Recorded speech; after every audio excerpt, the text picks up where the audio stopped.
The ocean speaks. But on that night, the sky answered. It began in April 1958. Civilian pilot Arthur Connolly, a decorated U.S. Air Force veteran, was flying a routine route from Fort Lauderdale to San Juan, Puerto Rico, when he saw something he could never explain. In his flight log, he wrote, "The sea looked metallic, and there were lights, dozens of them, perfectly aligned on the horizon, pulsing at exact intervals. I thought they were ships, but they were moving too fast. They weren't below the clouds. They were inside them. The onboard radar showed nothing. No storms, no aircraft, no surface reflections. Connolly landed safely, but his report was filed as an optical illusion. Months later, 3 other pilots reported the same phenomenon, at the same coordinates. In 1962, a Pan American Airways Lockheed Constellation en route to Miami encountered the lights again. At 11:17 p.m., Captain James Porter transmitted a brief message. "We're seeing something. Lights all around us. They're moving with us, changing color, instruments unstable, requesting radar confirmation." Minutes later, the lights vanished. The plane landed safely, but its navigation system had frozen on coordinates reading 20 north, 64 west, the central region of the Bermuda Triangle. Years later, those same coordinates would match the source of the 5-beat underwater signal recorded by Project Trident. By the 1970s, scientists at the University of Miami proposed a theory. The lights could be a form of atmospheric bioluminescence, light emitted by marine organisms stimulated by electrical activity. But there was a problem. The lights weren't coming from the water. They were in the air. Physicist Dr. Milton Reeves suggested that magnetic disturbances in the triangle might cause electrical discharges between air layers, creating inverted lightning, flashes rising from the sea toward the clouds. But the pilots who saw them disagreed. They said the lights were solid. They moved with purpose.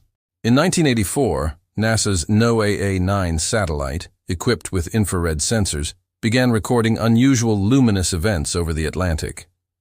For 2 months, June through July, it detected bright pulses emerging in perfect rhythmic intervals. When processed, the data revealed a pattern: 5 short bursts, 1 long, the same rhythm as the acoustic signals recorded deep beneath the sea. The internal NASA report described the event as unexplained photometric activity. Neither auroras, lightning, nor satellite reflections could account for the regularity of the flashes. Something, or someone, was producing light with mathematical precision. In 1992, an Air France flight from Miami to Paris crossed the triangle. At 2:43 a.m., the pilots reported glowing orbs moving beneath the clouds in a perfect triangular formation. The co-pilot recorded the event on video. The footage was later analyzed by the French National Center for Space Studies, CNES. The lights rotated slowly, flashing in sync. When measured, the intervals between each flash matched, to the millisecond, the time gaps between the final transmissions of Flight 19 in 1945. Coincidence was becoming impossible. In 2001, the U.S. Navy amphibious assault ship USS Nassau crossed the Bermuda Triangle during a routine deployment. During the night watch, the crew observed vertical light columns rising from the sea. Thermal cameras captured cylindrical structures extending nearly 1,000 feet upward, then vanishing in silence. Lieutenant Rick Morrow, who filed the official report, wrote, "It wasn't fire. It wasn't lightning. It was solid light. Blue, silent, and rising from below, not falling from above." For 7 minutes, the ship's radar systems froze. Navigation instruments displayed negative altitude readings, the same anomaly recorded decades earlier aboard the Deep Blue submersible.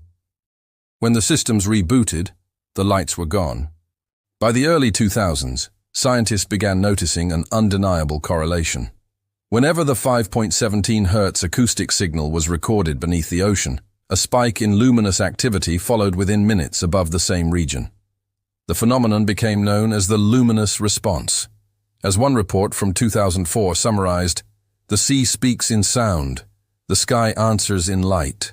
Researcher Philippe Arnaud who later studied the deep Atlantic frequencies, wrote, "It's as if the ocean and the atmosphere are communicating, a dialogue written in sound and light." In 2012, a plane from the Atlantic Alive project flew over the region equipped with acoustic sensors and high-speed cameras. At 3,200 meters above sea level, the crew recorded an event lasting just 4 minutes. First came a single blue beam, then 3 white orbs spiraling slowly around it.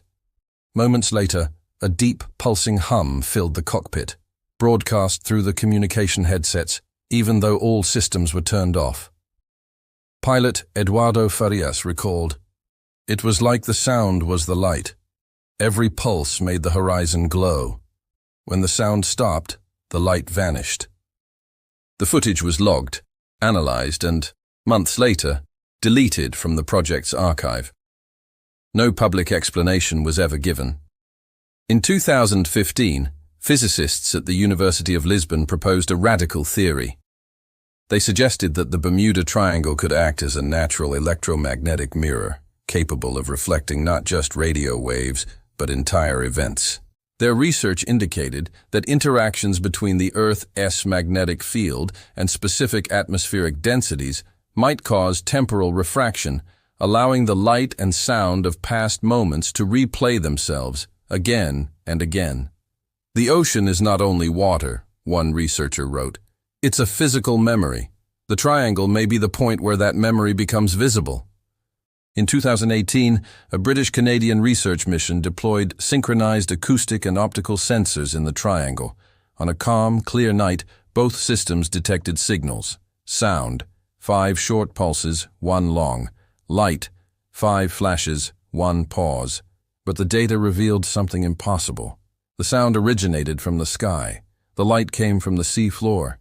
The phenomena had switched places, as if ocean and sky were mirroring each other. The partially declassified report concluded, "For the first time, sound and light behaved as a single wave. They can no longer be treated as separate phenomena." In 2021, commercial pilot André Lacerda, flying from Miami to Lisbon, witnessed what he described as a perfect triangle of lights hovering over the Atlantic. At 3:12 a.m., the crew saw a rotating circle of luminous points with a single bright core in the center. Radar was blank. Navigation instruments flickered wildly. Lacerda later told investigators, "The lights formed a triangle, steady, white, and silent." Then a voice came through the radio, even though it was turned off. It said in perfect English, "Return acknowledged." The audio recording was seized by authorities. It has never been released.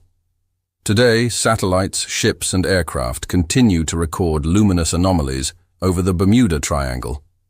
Science attributes them to plasma, gases, or simple reflection. But one fact persists. Every time the ocean emits the 5-beat pattern, the sky flashes in response. 5 pulses, 1 pause, then silence. Some call it coincidence. Others call it a conversation. Perhaps the triangle isn't a place at all, but a bridge. A point where what was, what is, and what returns converge.